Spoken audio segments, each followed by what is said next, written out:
2025 Hardin County Fiscal Court regular voting meeting. So let's begin and call this meeting to order. A roll call, please. Squire Clem. Here. Squire Hicks. Here. Squire Muse. Here. Squire Pennington. Here. Squire Saltzman. Here. Squire Thompson. Here. Squire Whitehead. Here. Squire Yates. Here. Judge Tall. Here. Next, we'll have our invocation by Magistrate Hicks and the Pledge of Allegiance led by Magistrate Pennington. Let's pray. Heavenly Father, we just thank you for watching over us and blessing us and keep us safe and keep us healthy. We just ask you today to just lead and guide and direct us in everything we say and do. And we just pray that you bless our county and our state and our country, for just give us the good, watch over us, keep us safe. We lift all this up to your name in Jesus Christ. Amen. Amen. Say a pledge with me. I pledge allegiance to the flag of the United States of America and to the republic for which it stands, one nation, under God, indivisible, with liberty and justice for all.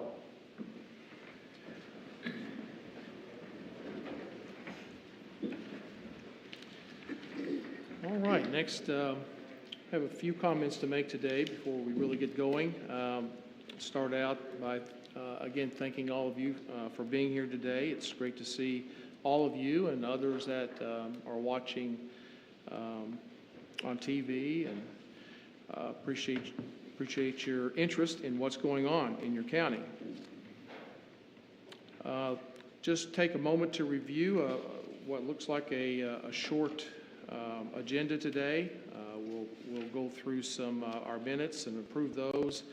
I do have one informational item that I've added. I have a proclamation to do today. After that, we have a few presentations, and then a time for any citizens' concerns or comments on any of the things that we're voting on today. And then we don't have any specific ordinance and resolutions, agreements to vote on, but we do have a short consent agenda that we'll look at and vote on today, and then comments after that. Okay, so that's the agenda. Just a couple things to mention.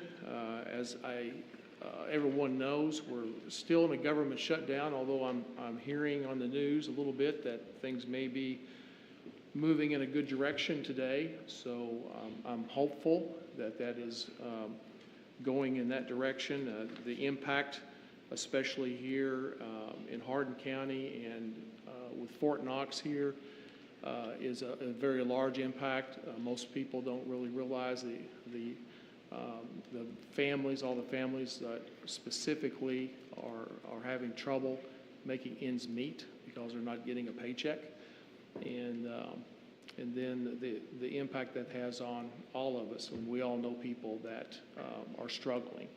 On the positive side, a lot of organizations in this county stepping up to the plate and helping out, including churches and just all kinds of organizations. And so I much appreciate that, and hopefully this thing is going to come to an end very quickly. But just need to continue to remember these folks in our prayers and to reach out and help as much as we can. Another item, of course, that we need to continue to recognize is the UPS plane crash that recently happened. We do need to remember these families and in our prayers. We need to also be thankful and grateful to our first responders in Jefferson County and surrounding counties, Bullitt County, Hardin County also has been able to help out whenever it's been requested. Even Pat Elmore, our coroner, has been there to help out and do his part to help them get through this very difficult, terrible situation. Joey Scott was able to help with working with our firefighters in Vine Grove that were able to go and support some other firefighters that were going onto the scene. So I feel like Hardin County, we're doing our part to help out and be a part of that and do the best that we can to support them. So just to continue to remember them as some bad news continues to roll in on some of these families as they find out what's happened to their loved ones. In addition to that, we have Veterans Day, which is the reason that we're here today, and I did want to have a few comments about Veterans Day as a reminder. Since the founding of our great nation, more than 41 million men and women have stepped forward to defend the United States of America. And their courage and sacrifice, their unwavering commitment have safeguarded the freedoms we hold dear. So tomorrow, we commemorate Veterans Day, a proud tradition that began in 1919 when President Woodrow Wilson proclaimed November 11th as Armistice Day, marking the end of World War I. It was later renamed Veterans Day in 1954 to honor all who served. The date itself carries deep meaning. The 11th hour of the 11th day of the 11th month of 1918 marked the formal end of major hostilities in World War I. And today we carry that legacy forward by recognizing every veteran, living and deceased, who served honorably, whether in times of war or peace. So Veterans Day is especially a time to thank our living heroes. It's a moment to acknowledge their contributions to our nation's security, our national security, and to show our appreciation for their service and sacrifice. Without them, our freedoms would not exist. In recognition of this sacred day, we've illuminated the sign in front of this building in green. This gesture, first recognized nationally in 2021 by the National Association of Counties, is a symbol to our veterans and our community. You are seen, you are supported, and you are appreciated. Let us continue to honor our veterans, not just today, but every day, with gratitude, respect, and action. God bless our veterans, and God bless the United States of America. Amen. So if you are a veteran, if you wouldn't mind just to stand up and we can acknowledge you today.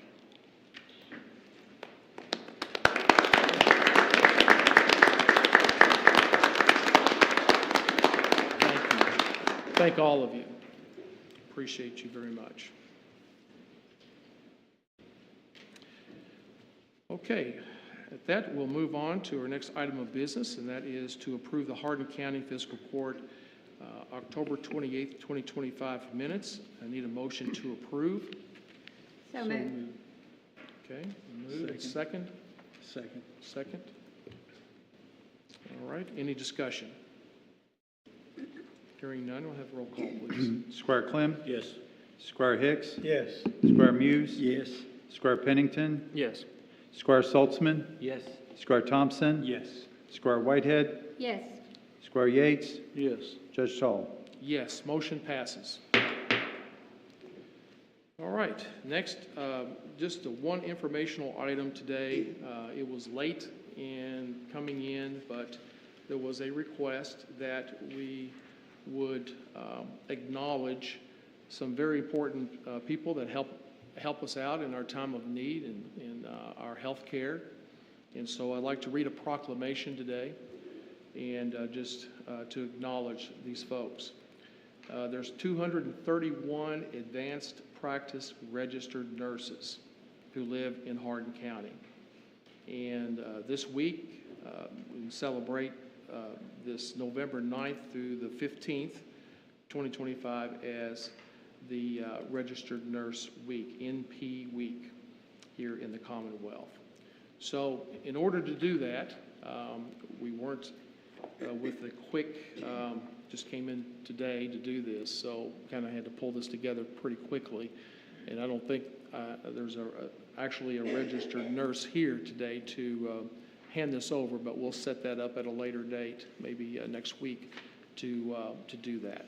But I would like to read it today publicly just as a reminder of the impact that these folks in their service has on each one of us as we need it.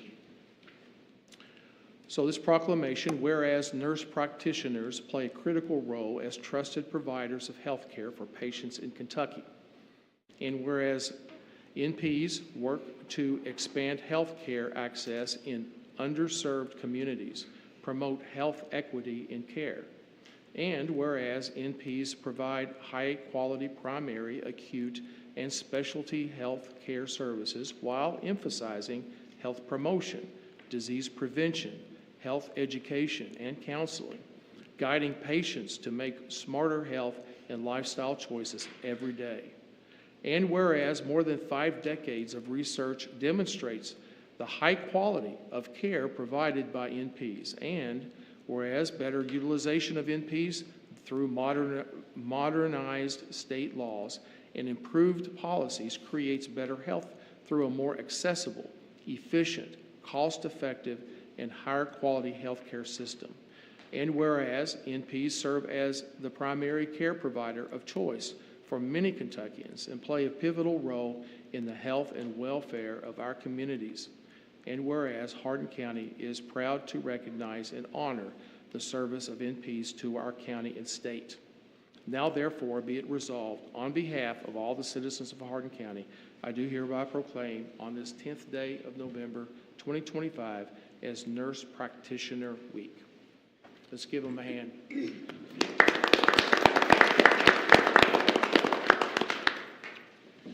Much appreciated. All right, moving on. Next item of business is some presentations, and start with planning. Adam King.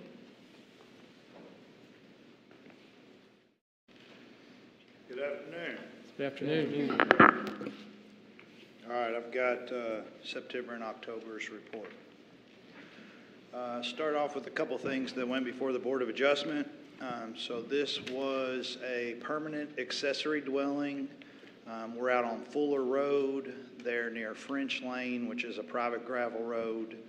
And the marshals were requesting to add about a 1,000 square foot apartment there to that detached garage built to match the garage and the home that was approved. That was 1,008 square foot. We had another permanent accessory dwelling that went before the Board of Adjustment. This is on South Dixie Highway down towards Glendale, just a little bit south of Roods Creek. And this was James and Wendy Pence, and they were building a 800 square foot, I guess what you'd call a tiny home. Not too tiny though. They're behind the existing house. And this was actually the 80th permanent accessory dwelling that we've approved since 2009. So something that folks are really taking advantage of, and it's kind of, it's a piece as far as affordable housing that these could be for rent. More oftentimes than not, they're for a family member, like a caregiver, caretaker type situation. Looking at the various land use applications through the end of October, so Board of Adjustment's been pretty busy, 21 conditional use permits and 24 variances. Planning Commission's been busy, but not as busy as in the past. We've done 8 zone changes, and then staff has reviewed 18 development plans for non-residential projects. Looking at plats and lots, we'd be at 82 plats recorded for the year so far. That's down from 2024 when we were at 105. But looking at the number of lots, I'm very happy to report we're up to 170 new lots for this year. That is up from 126 at this time last year. And you'll notice that big jump. The jump was so big it didn't quite fit on my bar chart. We recorded 74 new lots last month. So majority of those, we've got a new subdivision going in off 313 called Hidden Ridge. So that was 35 new lots. And then we also did a large auction plat out on Salt River Road that was 15 lots last month. So that was 50 of the 74, but 170 new lots. We're really happy about that. Looking at permits, building permits, so far we're at 436. That is down from 480 last year. Electrical permits were at 764, and that's also down from 833 at this time last year. Single-family dwellings, October was a good month. We really, outside of the floods and the drought, we've been having good weather as far as buildings concerned, kind of until today. But 84 new homes so far for the year. That is down from last year when we were at 123. At this time in 2023, we were at 95, and we were at 98 in 2022. And again, I don't think that really we can point to anything for these numbers being down, probably other than uncertainty in the market. But 84 is still not bad. Inspections, 1,139 total final inspections. That's building and electrical. Again, 129 in September, 126 in October. So a lot of projects wrapping up, but at the same time, we still have stuff getting started with 26 footers in September and 34 footers in October. Wanted to just go ahead and go public that November 24th, that is a Monday, at the basement of Glendale Christian Church, we will be releasing the draft, the small area plan we've been working on for Glendale. It is an open house style meeting. It'll go from 4 to 6, but you can come in. There'll be about 15 different stations presenting information, getting feedback from the public. But again, this is kind of looking at Glendale, all the way from historic downtown Glendale out to the interchange, what the community wants each one of those areas to look like and feel like. The plans, of course, it's in collaboration with the Kentucky Transportation Cabinet, so we're obviously looking at mobility and looking at that northeast Glendale bypass, but we're also looking at how that ties to land use, how that ties to economic development, and also just placemaking to kind of preserve and protect downtown Glendale, but also make it and keep it a unique place. So everybody's invited to that. The next day, we'll put the draft plan on the website so that even if you can't make it, you could provide us feedback. And then lastly, just want to almost congratulate every member of my team here. I don't know what it is about September, October, and November, but that's everybody's anniversary dates. But Rachel with 2 years, Greg with 3 years, Edwin with 5 years, Susan with 12 years, Jimmy with 18 years, and last but certainly not least, Madeline Hornback with 33 years of service. So congratulations to all of them. That's all I've got. I'm happy to answer any questions y'all might have. Thank you, Adam. All right. All right, thank you for the report. Appreciate it. Thank you. All right, next up, Public Works, Stephanie Gibbons.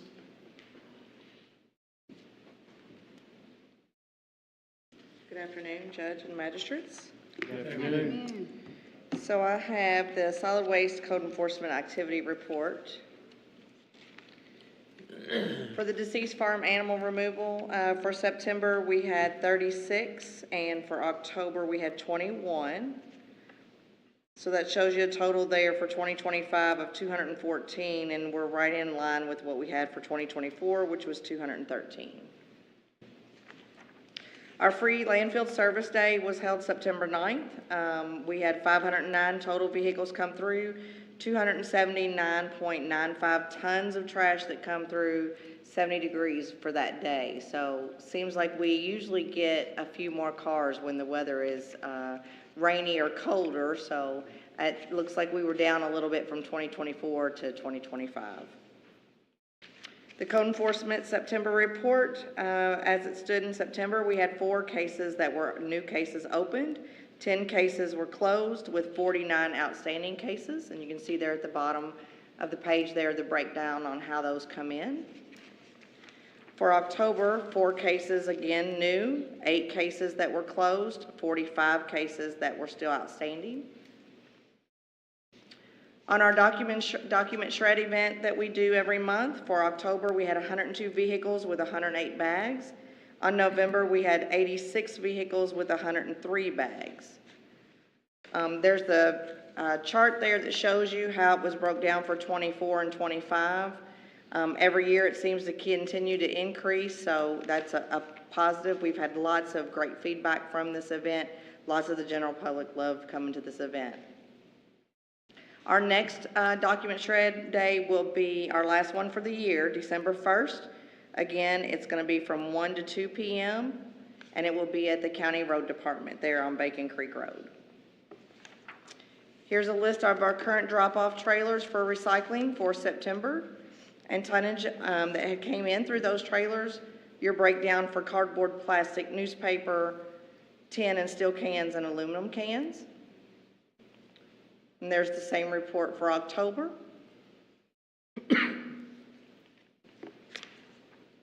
Here are the trailer locations that is listed throughout the county for everybody to visit. Open 24 hours a day, 7 days a week. There are 7 site locations. And this is just a reminder for the bulk item pickup service that Platform Waste provides for us free every month. You're able to schedule 3 different items as long as you call that in or email them and schedule that. Then they will tell you exactly when to put those items out and how they need to be prepared to be picked up at your curbside. This is our 2025 September daily route completion time. So with the evenings getting a little darker earlier, we're trying to keep a close eye on that to make sure that all the trucks are coming in at around about good time. For September, their average time was 3:36 to be exact. In October, it was 3:56. For September, the daily tonnage collection was 73.44 tons, and for October was 70.94 tons. This is our daily average time at the landfill when the trucks go to empty out. They're roughly spending about 20 minutes average time for September, and 18 minutes was their average time for October. This is the next Saturday that is going to be for the landfill to be open, November 29th from 7 to 2. And of course, they ask if you come out to visit, just make sure that your load or your truck load is securely bundled up and tarped up just to complete for any kind of spillage or anything up and down the parkway. And this, as always, I try to remind everybody to sign up for our text alerts where they can text Hardin County to 91896. This gives them plenty of information to know about different things going on in our community by text message to let them know about all of our different events that we hold every month or every year. And just as a quick reminder, although tomorrow is Veterans Day, the landfill is open their regular scheduled hours, and Platform Waste Services will be working and doing their curbside routes on their regular time frame tomorrow. So we will not be running a day delay for Veterans Day. They will be operating regular schedule. If you're a Tuesday pickup, you'll still be a Tuesday pickup tomorrow. And then one of my last slides is just a reminder on how you can skip the phone call to let us know about litter or missed trash, an illegal dump site that you may see out in the county, to get more information about recycling. That's the 270-951-0951 phone number. You can text one of those keywords and that information comes directly into our department heads, including myself, and then you don't have to wait for a Monday through Friday 8 to 4:30 time frame to be able to report your issue. That's all I have. If anybody has any questions. All right, well, thank you very much for the report. Thank you. Thank you. All right, next up is engineering, Mark Absher.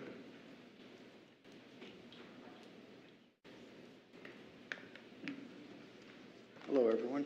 Hello. It's not as long as it normally is. Sorry about that. I'm trying to cut down on how long I take up your time, but you can see here. Go to the next. We're working on the font size. Sorry, it's kind of small, but you can read it when you look at the hard copy. But on FEMA, as all you may know, we're already working with them on a bunch of this stuff. They're actually out there working on Stovall right now. Hope this is all go through. I'm not sure of the specifics on what all we've been approved for and stuff, but it's going pretty smooth on that part. EPSC, we're doing inspections out there. We've got a new subdivision going off Queens Lane. They're doing fantastic on their EPSC. We went out there for our first testing. It'll be the first subdivision we run the testing on that's under our subdivision ordinance for roadway design. And we were going to do a nuclear density, but the road was just too messy to go out there and do that. So we'll come back another time when they're ready to do that and run a nuclear density testing. If you're curious about it, I'm more than happy to talk more in detail at our Public Works Committee meeting, but it's a simple little device that checks out. You want to run proctors first, then you're going to go out and do density. And what it does, it helps hold our roadways up for longer than just simply doing proof rolls and stuff. So it's a little higher standard than a basic proof roll. I think you'll like the product when it's done. I think they did really good on doing the subdivision ordinance back when they did it. And then on the next page, we've got traffic pavement analysis. We conducted, you can see here, Lincoln Trail ad is almost done. We actually got one of the last billings. We got a little bit of money left in there, so I'm thinking they're pretty close. Most of it's been paid out.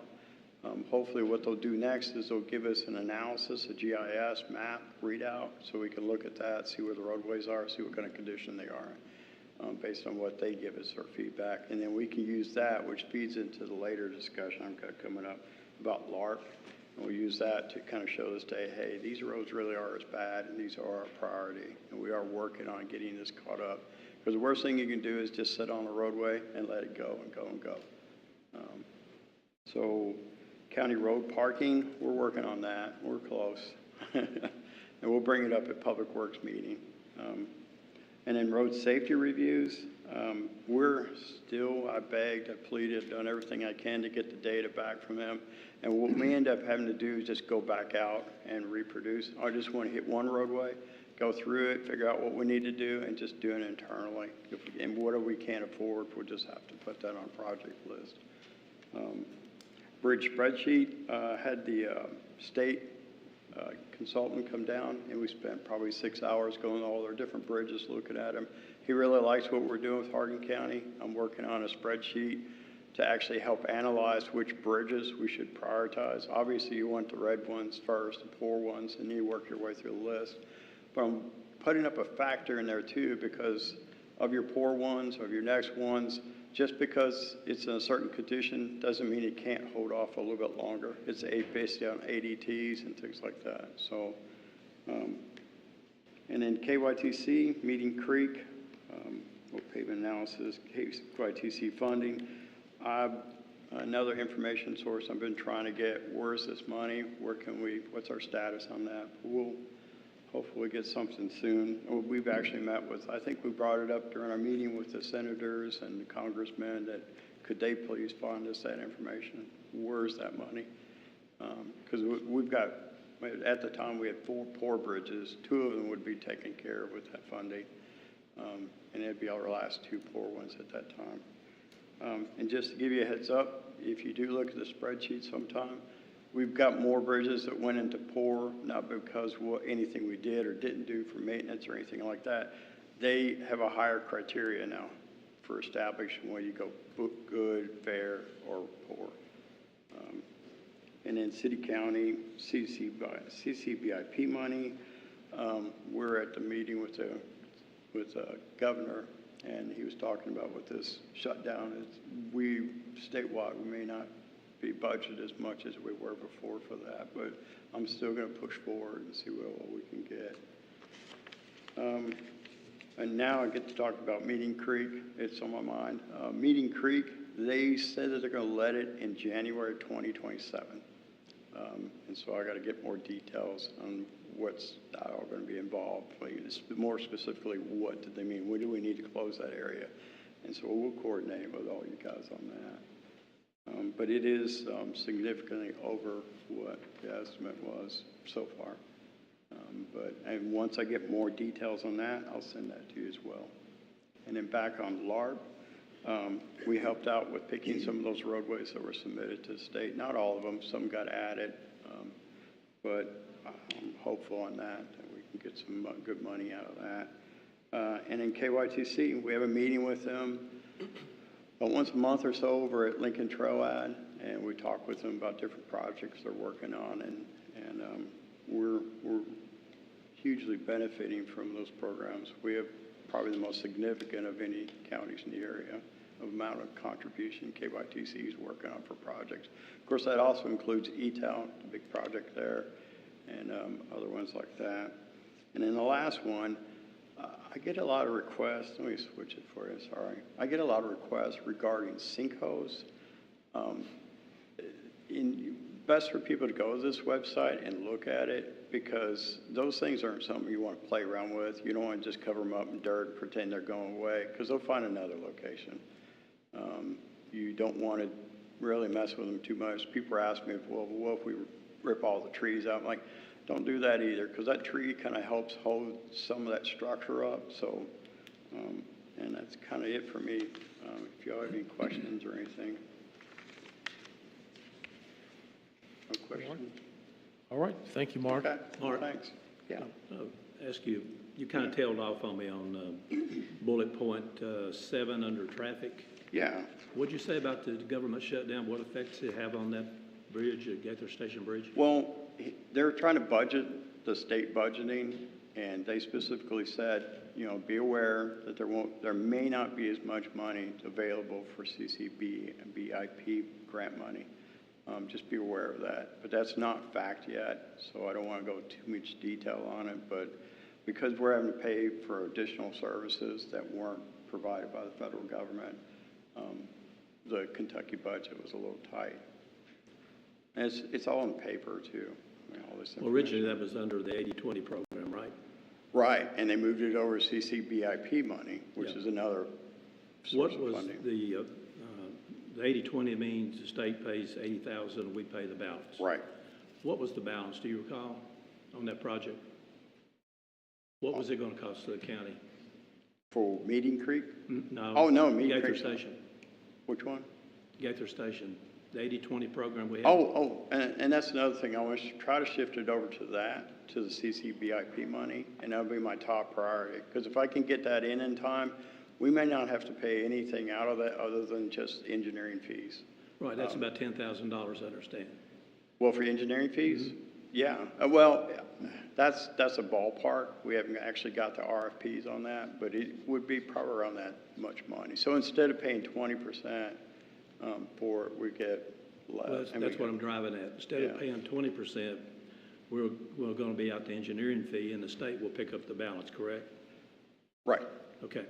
So I just want to give credit where credit's due on this Liquor Trail ad. Their executive director and their engineer both brought that to our attention after we contacted them about this program, and we were able to wrap that, change the 80-20 and get into CCBIP program.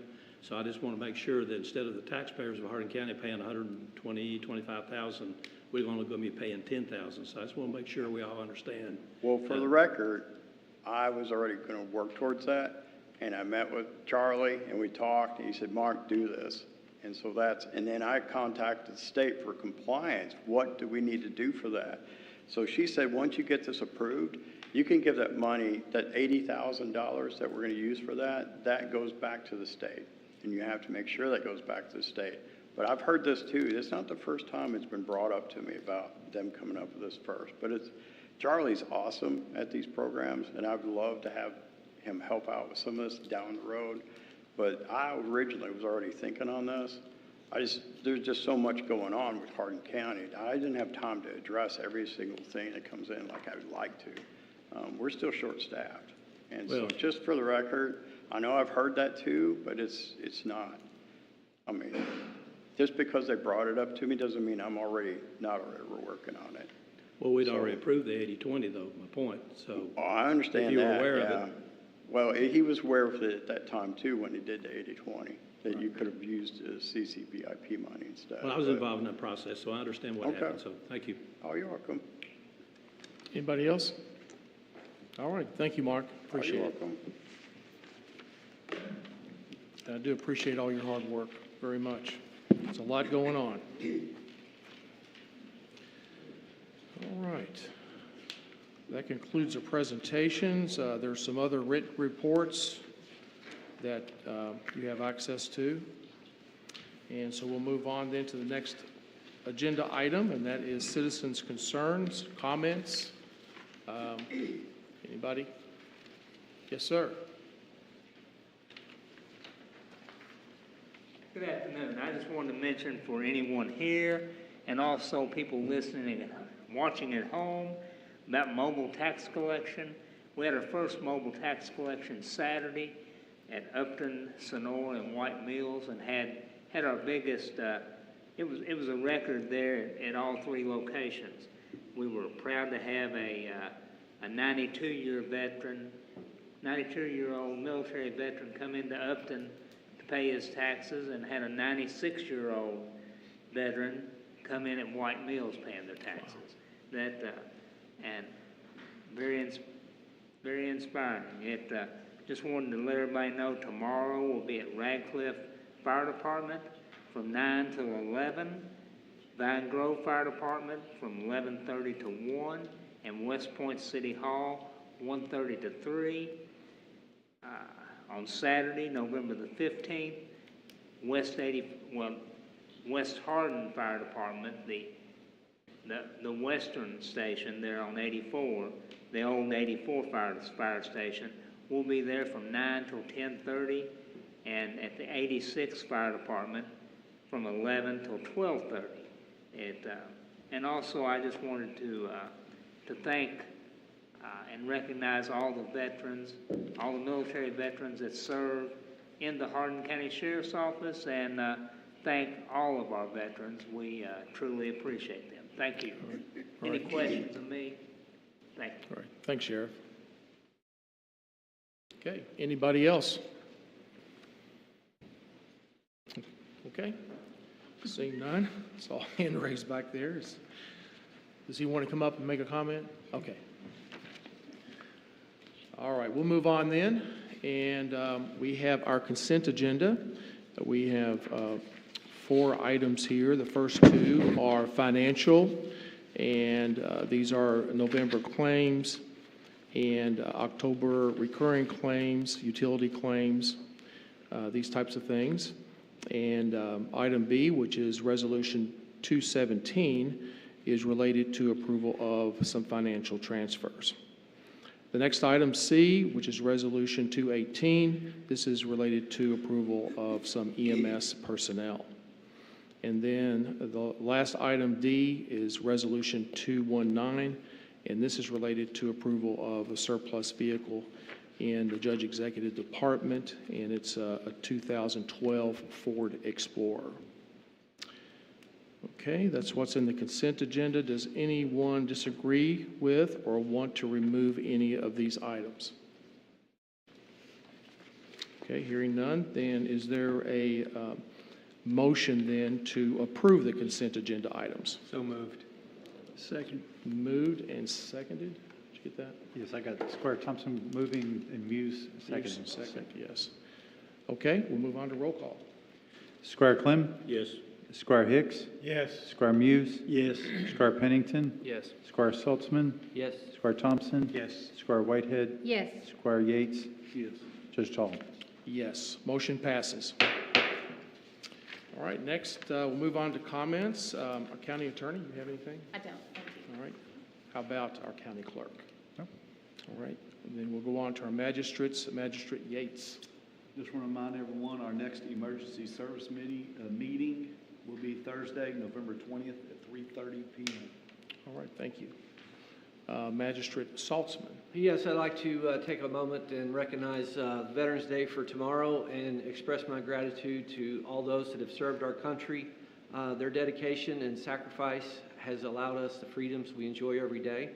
I especially want to thank 2 of my fellow magistrates, Mr. Fred Clem and Mr. Larry Hicks, for your service to our nation.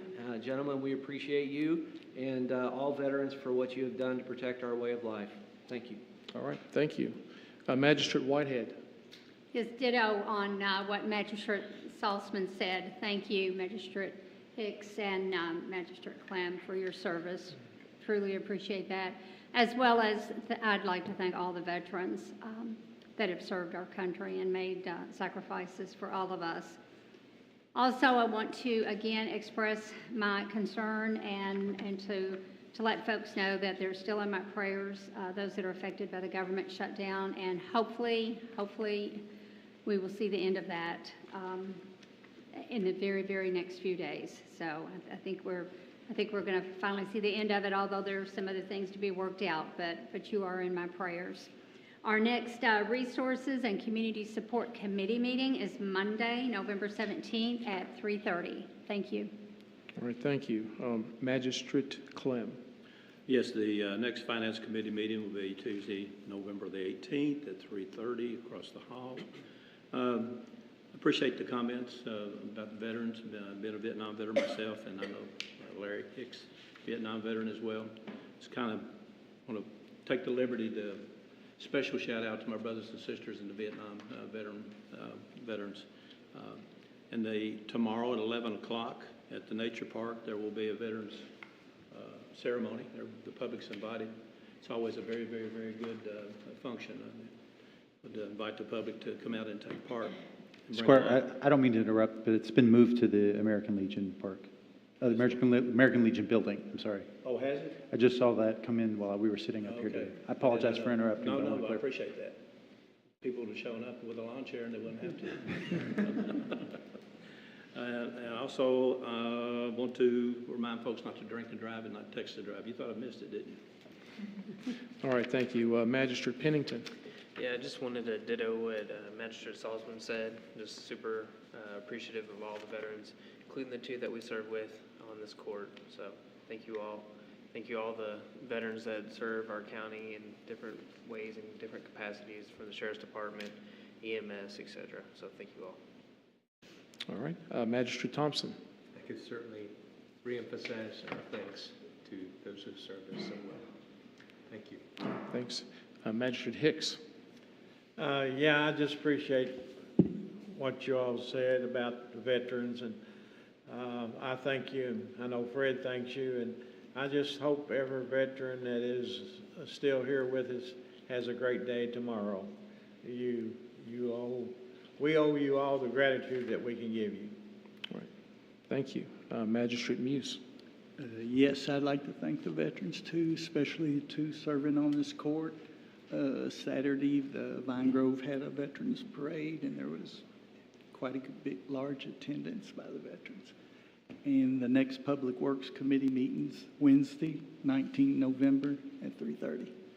Thank you. All right, thank you. Next fiscal court meeting is Tuesday, November 25th at 5:30. All right, I think that wraps things up. So is there a motion to adjourn? So moved. Second? Second. Second. Any objections? Meeting is adjourned. Pistol Pete, yeah.